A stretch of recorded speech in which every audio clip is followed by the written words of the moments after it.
Now, as you've probably already heard, strikes have shaken the Middle East, with shockwaves reverberating across the world. Over the weekend, a series of joint U.S.-Israeli airstrikes deeply escalated the conflict with Iran, and Iran's Supreme Leader Ali Khamenei was killed following the attacks, marking one of the most consequential events in the region in decades. As missiles and retaliatory strikes continue across the Gulf, a profound unease is rippling through the global south. Should Africa be bracing for possible fallout?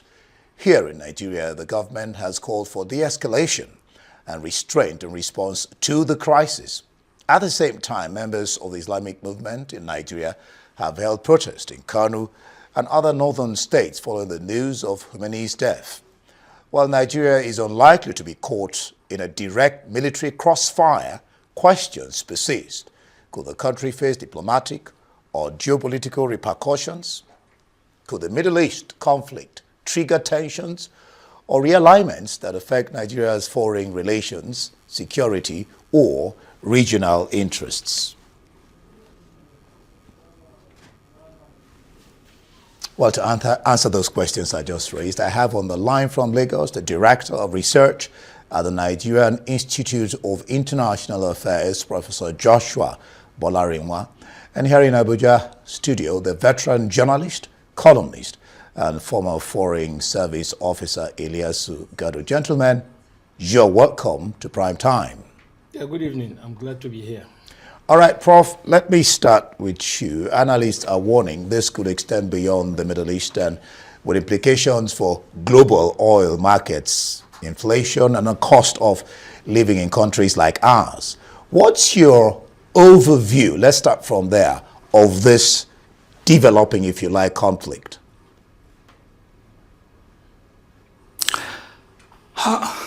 Well, thank you so much for this appearance. Middle East conflict or crisis has always been there for decades. So the current phase where we are now, that has the siege on Iran, is deliberately an intentional act by the US and Israel to weaken, to make fragile the state of Iran because of the activities, because of the attitude, because of the so many issues which had been going on in the past 1 or 2 years. And the second thing is basically a response to the attitude of Iran, especially towards Israel and US dominance in the Middle East. Basically, Iran has always pledged to destroy Israel and that Israel is not supposed to be in the Middle East. So this conflict, which had been very protracted, which had been tractable, has global dimension. It has economic, it has political, it has religious, it has trade and even social impact across the world. So there is tendency for this conflict to escalate, to spill over, and to spread across the world. Already we have seen reactions, responses, comments across the world on this same conflict. Yeah, okay, fine. Absolutely correct. I come to you, excuse me, Ilyasu. For you, I mean, Nigeria has requested de-escalation, the Pope and some other nations of the world. But for you, what do you deem the direct and immediate effect of this war on Nigeria? Well, the direct and immediate effect on Nigeria is to consider the plight of our citizens, that's Nigerians who are out there in the Middle East, who are either working or who have gone for lesser Hajj, or who are there, earning their bread. And of course, now that the airspaces of the entire Middle East and flights and airports have been closed, we'll have to think about their plight, because we don't know when this conflict is going to end, if at all it's going to end. And a lot of them are trapped there.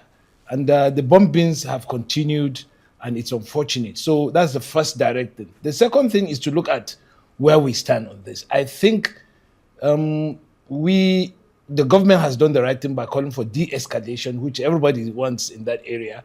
But also, further than that, we also have to look at our economics, because this has economic, implications for us. For instance, if the Strait of Hormuz, which is the choke point for about 20 or 25% of oil shipments, out of that area, is blocked, definitely Nigeria would be considered as one of the alternative sources of crude oil.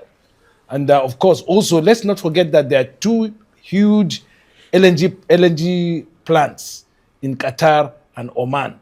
And if also those get blocked and get destroyed by the missiles barrage from Iran, then we are also going to benefit from it. So that's why it's good for our government to stay the middle course, because we stand together. And luckily, we have a refinery.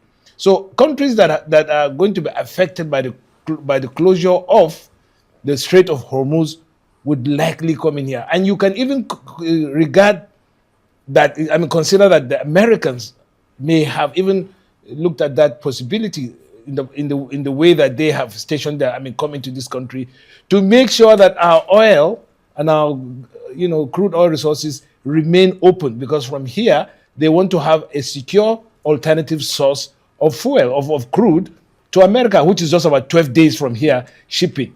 And so when you consider the involvement in Venezuela and the involvement in Nigeria, it's a contingency to ensure that if the Strait of Hormuz, which is now closed by the Iranians, it remains closed for a time, they can at least have alternative sources in Nigeria. And this is from here to America, to Texas, to all these places. It's a secure shipping lane for American naval vessels. So we have to stay the course to make sure that we do not go over the side. And especially, too, that we have elements in Nigeria who are sympathetic, highly sympathetic to either side of the conflict in that Middle East. So for the best option for Nigeria really is to stay neutral, and not to seek to either fall on this side or the other side, because of the economic reasons and because of the the elements in Nigeria that may go this way and that way, and it will not create problems for us in this country. All right, so many issues you've raised there.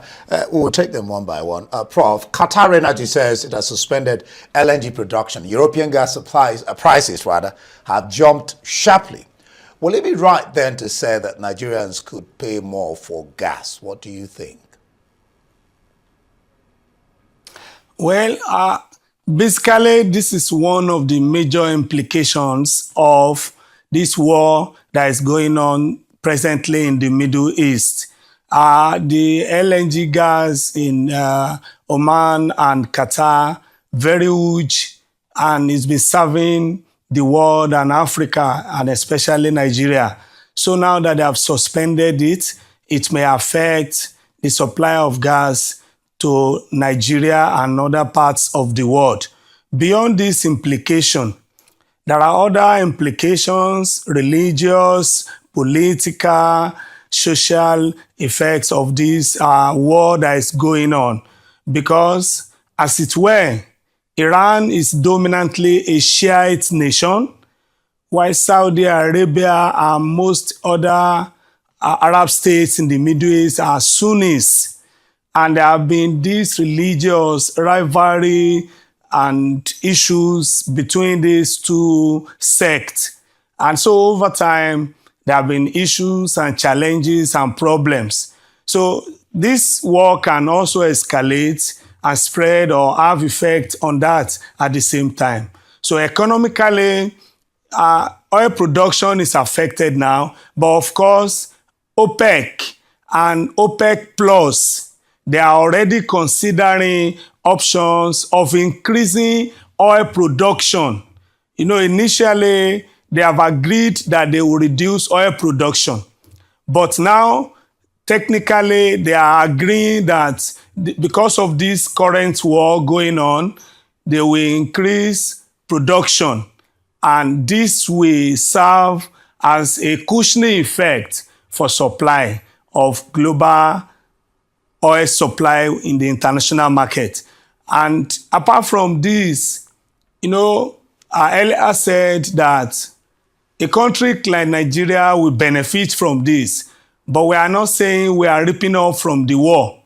But if you remember, during the Gulf War I, Gulf War II, and all of that, Nigeria had the Gulf oil windfall, and we made surplus funds from that. So it's an opportunity for Nigeria to increase our sales of crude oil in the international market and make more money over time. But Nigeria must remain neutral. We have to remain neutral because there are sympathizers to both sides or to those parties in the conflict. There are sympathizers. And Nigerian government has done so well to have called for de-escalation of the conflict. Nigeria has also called for peace process to be maintained. Then Nigeria has also called for stability and immediate ceasefire to that conflict. But over time, we see what can be done. Nigeria remains neutral. Nigeria remains concerned. And at the same time, we know we'll benefit economically from this war. All right. Again, some issues raised. Yes, Nigeria will benefit. Now, let me talk about that, Ilyasu. Higher prices could boost export earnings, strengthen foreign reserves, and increase inflows into the Federation account, potentially raising the fact that FASC allocations to federal, state, and local governments. But Nigeria still imports its oil needs. For example, as of mid-2025, the Dangote refinery reportedly imported between 9 and 10 million barrels of crude oil per month to sustain operations amid supply. What is the downside? I mean, we know the upside in real terms with this scenario, Ilyasu.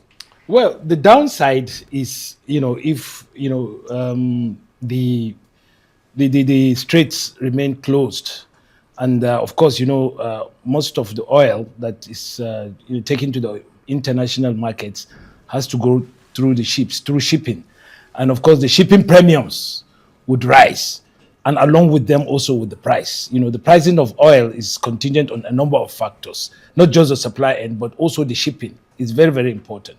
Now, if the shipping lanes are closed, especially from the Middle East and up to the to the Asian basin, we are likely to pay high premiums on fishing, on shipping, and also again, don't forget some of the machinery that we use in our oil,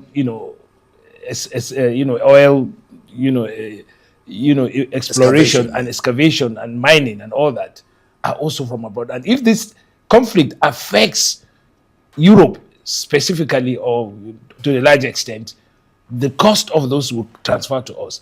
And again, even though we have an LNG plant in Nigeria, an LNG plant in Nigeria, don't forget also those the LNG carries those product to customers in Europe and Asia to some extent. So if those shipping lanes are affected, because now most of the ships that carry crude oil will have to go, instead of through the Suez Canal and through the Strait of Hormuz, they will have to now go around Africa, old routes, and that will increase the premiums on shipping and all that. So yes, it's not yet Uhuru, but from the outlook, we are likely to make a lot if we stay steady and if we do not look for trouble. By looking for trouble is if we try to stay on one side, tip to one side of the of the equation, because then it will now a matter of, okay, you Nigeria, you've gone to this side, we are going to see how we're going to get at you, or this or the other side will say, okay, we're going to see how we can bomb or whatever.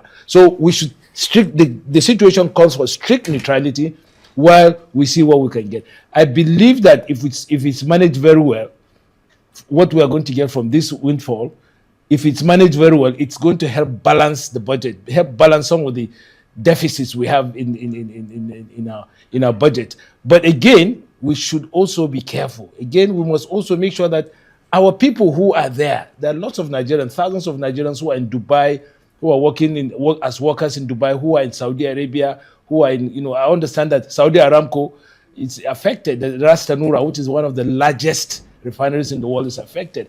And we're also in competition with Qatar LNG and Oman LNG. So of course, most of the customers of those companies would now look at Nigeria and say, look, it's a possibility. So we must get ourselves together. Right. We must put everything in place for us to be able to reap from this windfall. All right. To you, Prof. Iran has said that America is not set for a prolonged war, but they are ready. How will a prolonged surge in oil prices impact global inflationary pressures, and how will it tax businesses and consumers? And could it potentially weaken demand?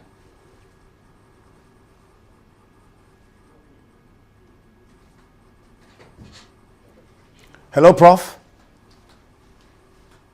Yes, I can hear you now. Did you hear the question? Okay, I take that. Yes, I want the question again. Okay, yeah, take it again. I said, how will okay, let me just start from here. How will a prolonged surge in oil prices impact global inflationary pressures, and how will it tax businesses and consumers, and could it potentially weaken demand?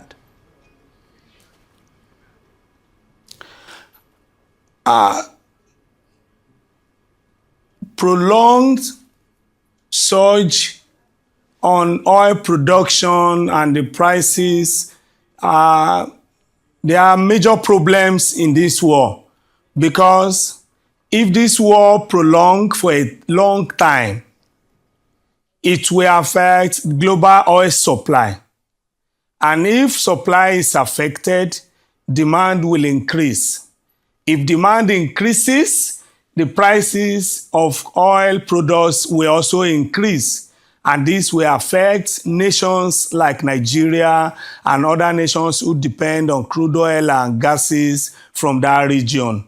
So a prolonged war presently in that area is not warranted, it's not prayed for, and it will affect supply chain, it will affect demand, it will affect the prices, it will also affect economies across the world.